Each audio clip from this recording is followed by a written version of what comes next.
అయితే గత కొద్ది రోజుల నుంచి ఇప్పుడు కేసీఆర్ అలాగే కవిత గారి గురించి కొన్ని ఇష్యూలు అనేవి నడుస్తున్నాయి. సో దీనికి అడ్డుకట్ట వేస్తూ ఈరోజు మహాధర్నా అనేది ఇందిరా పార్కు వేదికగా చేపట్టింది తెలంగాణ జాగృతి కవిత గారు. దీని గురించి మీ అభిప్రాయం? అడ్డుకట్ట లేదు. మా మొదటి నుంచి అనవసరంగా మీడియాలో ఏదో అమ్మాయి కొత్త పార్టీ పెట్టబోతుందని అదేని ఊని లేనిపోని పుట్టించేది తప్పితే అమ్మాయి ఎక్కడా అమ్మాయి నోటితోటి వాళ్ళ నాన్నని విరోధిస్తున్నాను కానీ వాళ్ళ నాన్నకి విరోధంగా వెళ్తున్నాను కానీ ఏమి చెప్పాల. అమ్మాయి మా నాన్న దేవుడు అంది. మా నాన్న కాదు ఒక ప్రజాస్వామ్య పార్టీలో ఒక ప్రజాస్వామ్యం ఉన్నది వాళ్ళ ప్రస్ఫుటం. ఆయన ఏదో ఫామ్ హౌస్లో ఉంటాడు ఎవరు కాదు. ఇవన్నీ ప్రజాస్వామ్యం ఎంత స్పష్టంగా ఉందంటే పార్టీ యొక్క అధినాయకుడు మాట్లాడిన మాటల్లో తప్పుల్ని విశ్లేషిస్తూ ఒక ఉత్తరం రాయటం అనేది, మరో నాయకురాలు ఉత్తరం రాయటం అనేది ఏ పార్టీలో లేదు. ఇవాళ ఏ పార్టీలోనూ అలా ఉండదు. అధినాయకుడు ఏం మాట్లాడితే దానికి తాళం వేయటం తప్పితే ఇది ఏంటి ఇది తప్పు కదా అని అడిగే దమ్ము ధైర్యం ఏ పార్టీలోనూ లేదు.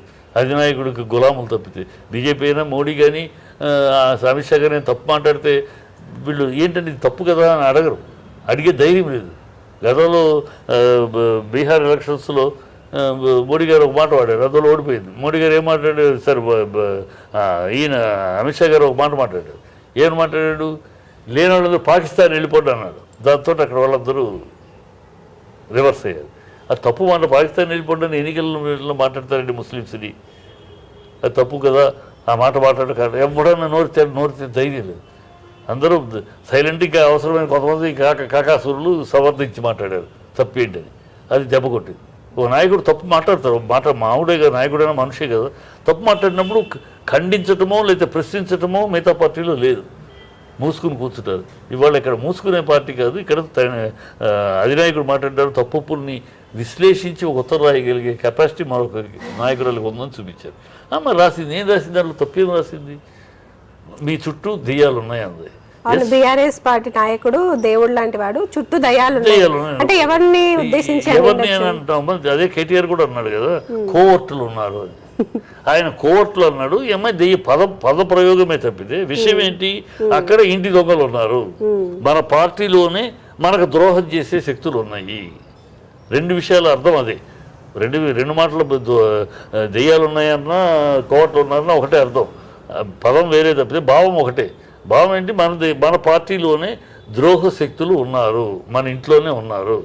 అంటే మన ఇంటి పార్టీ, మన పార్టీలోనే ద్రోహ శక్తులు ఉన్నారు. వాళ్ళని ఏరి వేయాల్సిన అవసరం ఉంది, లేకపోతే మన పార్టీకి నష్టం. ఓ పార్టీ నాయకురాలుగా ఒక కార్యకర్తల అభిప్రాయంగా చెప్పింది. దాన్ని ఆ సీతక్క మరి అర్థబద్ధం లేకుండా ఆవిడంటే నాకు చాలా గౌరవం. ఒక ఉద్యమం నుంచి వచ్చే నాయకురాలు, చక్కగా మంచి మాట పద్ధతులు మాట. ఆవిడ కూడా కాంగ్రెస్ చేత పుచ్చుకుని కాంగ్రెస్ మినిస్టర్ అయినా కాంగ్రెస్ భాష అలవాటు పడిందో ఏంటో, చిన్న మీద చితికిపోయిందా అంటే ఆ దెయ్యము కేటీఆర్ అయినా అని ఆడిపేసి ఏమైనా అర్థం ఉందా? దెయ్యం అంటే కేటీఆర్ అని. దెయ్యం అంటే ఇంటి దెయ్యం. ఇంటి దొంగని ఈశ్వరుడు కూడా పట్టుకోలేడు సామెత. అందుకని అంది ఇంట్లో ఉన్నారు. లేకపోతే ఎందుకంటే ఈ అమ్మాయిని తండ్రికి రాసిన లెటరు, ఒక అధినాయకుడికి రాసిన, ఒక నాయకురాలు ఒక అధినాయకుడు రాసిన లెటరు మీడియాకి ఎలా లీక్ అయింది? ఎందుకు లీక్ అయింది? ఎవరు లీక్ చేశారు? ఒకటి ఈ అమ్మాయి లీక్ చేయాలి, లేదా అందుకున్న నాయకుడు లీక్ చేయాలి. సో ఆ నాయకుడికి వీడికి మధ్యలో ఎవరో స్టాఫ్ ఉంటారు కదా, ఈ స్టాఫ్ ఆవిడ స్టాఫ్ ఆయన స్టాఫ్ ఈ స్టాఫ్ ఎవరో ఒకళ్ళు చేస్తేనే జరుగుతుంది. వాళ్ళలో ఎవరో మన కోర్టు ఉన్నాడు, వాడు చేరదీశాడు. ఏమి లబ్ధి పొందాలని చేరదీశాడు అంటే కుటుంబంలో కలహాలు ఉన్నాయని రేపటం కోసం వాడు కాంగ్రెస్ దుర్చర్యది.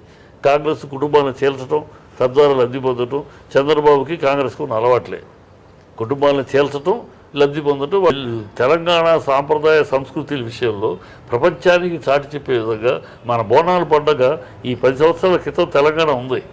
పేరు సపరేట్ విడిపోలేదు, తెలంగాణ సంస్కృతి ఉంది కదా. బోనాలు ప్రపంచంలో ఎంతమంది తెలుసు? తెలంగాణ సంస్కృతి పండగ ఎంతమంది తెలుసు?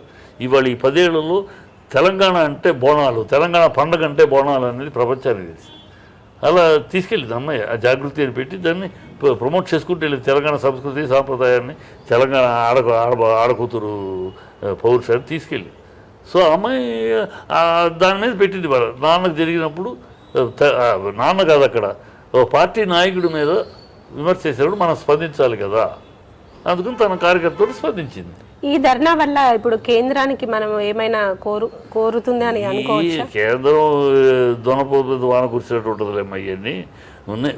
ప్రజల్లో ఒక అప్రమత్తం కల్పించడం కోసం చెప్తే కేంద్రం ఎట్లా అంటే ఇవాళ ఎలా తయారైపోయిందంటే మా బీజేపీ రీజనల్ పార్టీని నొక్కి తొక్కేసి వాళ్ళలో కలిపేసుకునే మార్గం ఎత్తుకుతుంది ప్రతి రాష్ట్రంలోనూ.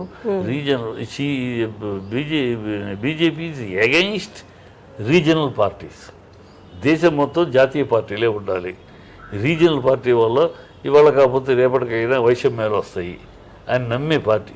అందుకని రీజనల్ పార్టీలు చంపేయాలనేది మహారాష్ట్రలో శివసేనని అక్కడ దీనిలో మనాన్ని అఖిలేష్ యాదవ్ని, ఇక్కడ మమతా, ఎవరైనా సరే ఒకళ్ళొకళ్ళు ఈ జేడిఎస్ నితీష్ కుమార్ని ఒక్కొక్కళ్ళు దగ్గర తీసుకుంటాం, కౌగిలించుకుని ఆ పార్టీని ముంచేయటం, రీజనల్ పార్టీస్ విలీనం చేసేసుకుంటాం.